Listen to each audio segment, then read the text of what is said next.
Good day and welcome to SCO BRICS Insight, where we look at what's really going on in the world of the BRICS. Now, my name is Rod Mackenzie, and today I want to talk about Russia, its import substitution strategy, and how Western sanctions on it have been an abject failure because they've done very little to damage Russia's economy, but actually made it more independent of outside economic influences. Now, it appears that the countries of the European Union have now actually reached the limit of their sanctions that they can impose against Russia. I mean, the 17th package of sanctions were approved on Wednesday the 14th of May.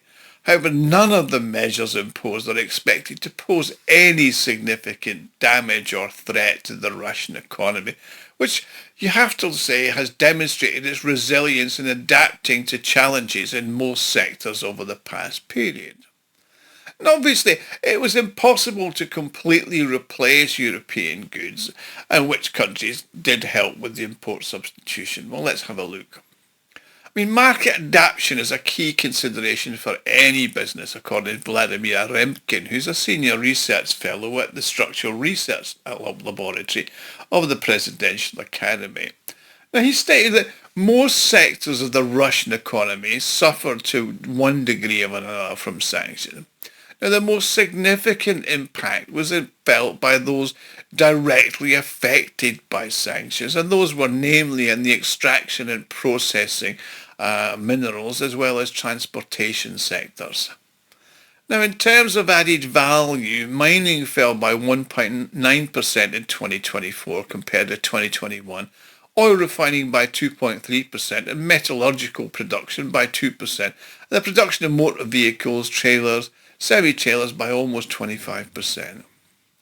Now, despite a substantial recovery in air and transport activities, it remains 9% below the 2021 level, according to the analysts.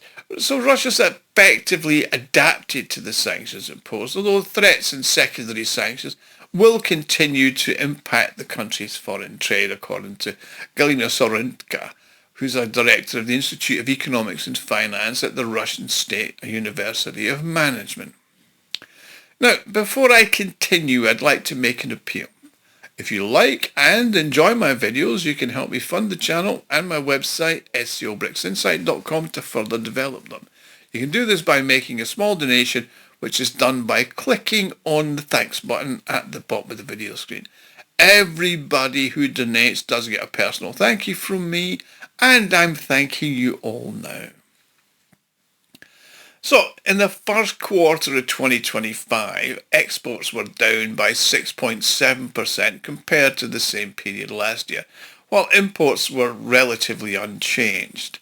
Now, in 2023, that was the most challenging year in the fight of the foreign trade, obviously after the first imposition of sanctions in February 2022. And Russian companies were compelled to make urgent adjustments to their logistic chains, suppliers and the consumers of their goods.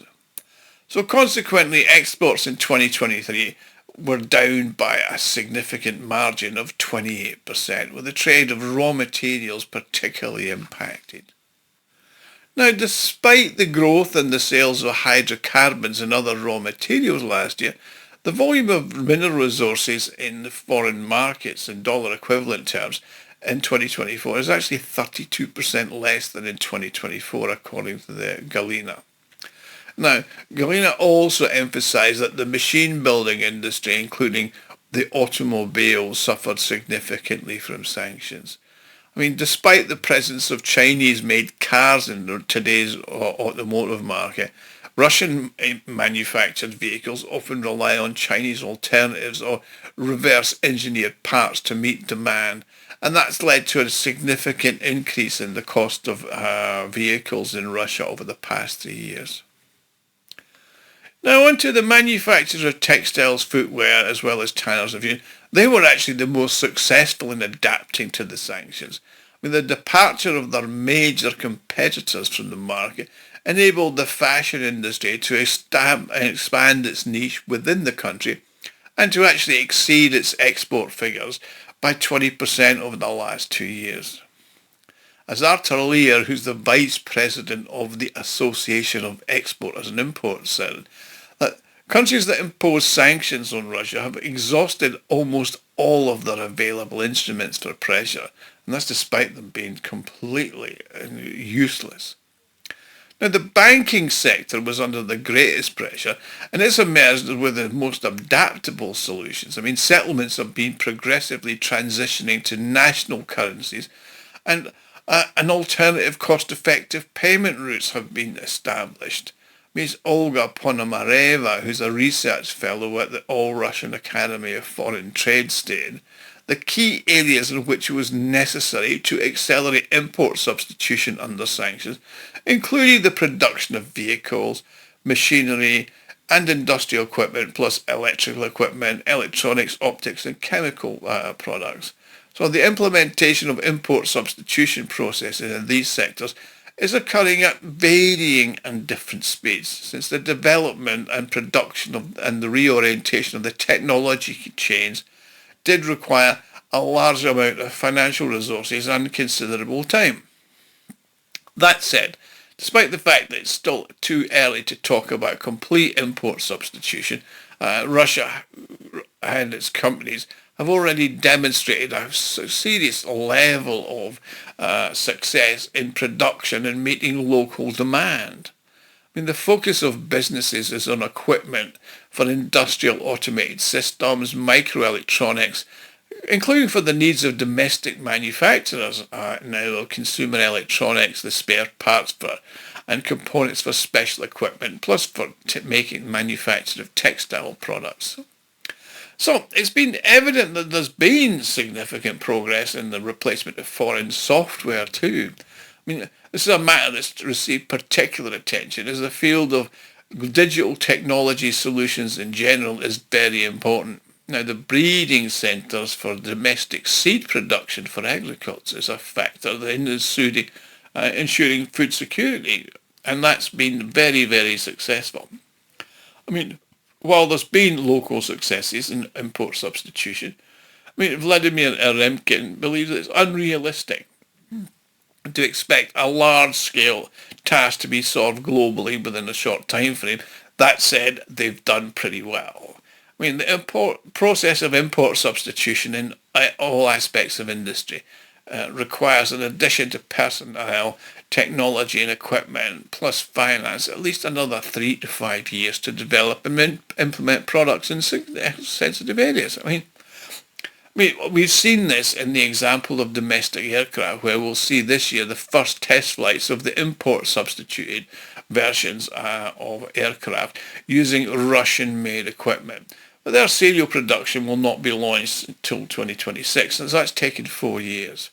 I mean, China's obviously the primary partner of Russia when it comes to meeting technology import needs.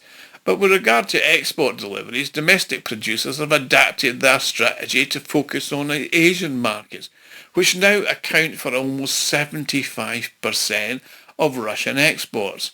And that's in comparison to 2022, when the share of Asian countries was less than 50%. Now, it's also noteworthy to note that exports to Africa have grown significantly. They now make up 5.6% of Russia's exports in 2024. And that's, over a 2-year period, more than doubled. And it's a 64% increase in monetary terms. Most of that, obviously, is agricultures and fertilizers.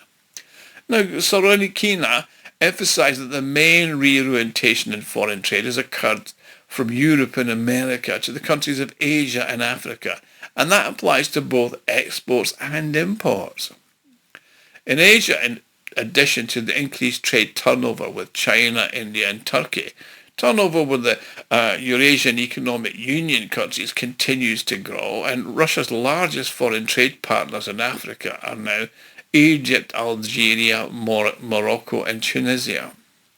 So despite Russia's declining foreign trade balance with the Americas, this is less pronounced when you compare it with Europe. I mean, this is largely attributable to the presence of its partners from Latin America, the Caribbean, and these include Brazil, Cuba, Nicaragua, Venezuela, as well as other countries that we've looked at.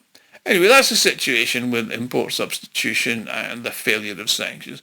Thanks for watching. Please like, share and subscribe. Also set the alert button so you get informed when I post a new video, and click on the thanks button at the bottom of the screen if you want to make a donation. Thank you again. See you all again soon.